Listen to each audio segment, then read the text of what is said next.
Hey everyone, welcome back to Guide with Samuel. Today I'll show you how to check in with ARAJET quickly and easily in 2025. Let's get started. Step 1. Visit the ARAJET website or open the app. Go to www.arajet.com or launch the ARAJET mobile app on your phone. Step 2. Find the check-in option. On the homepage or app menu, tap Check-in or Online Check-in. Step 3. Enter your booking details. Type in your booking reference and last name exactly as on your ticket.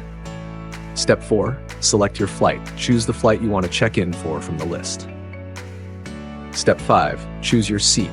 Pick your preferred seat if available. Some seats may have an extra charge. Step 6. Confirm your check-in. Review your details, then confirm the check-in. Step 7. Download or print your boarding pass.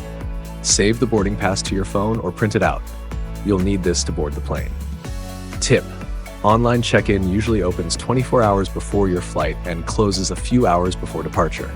Check ARAJET's official times to avoid issues. And that's it. You're all set for your ARAJET flight in 2025. If this guide helped, please like and subscribe to Guide with Samuel for more travel tips.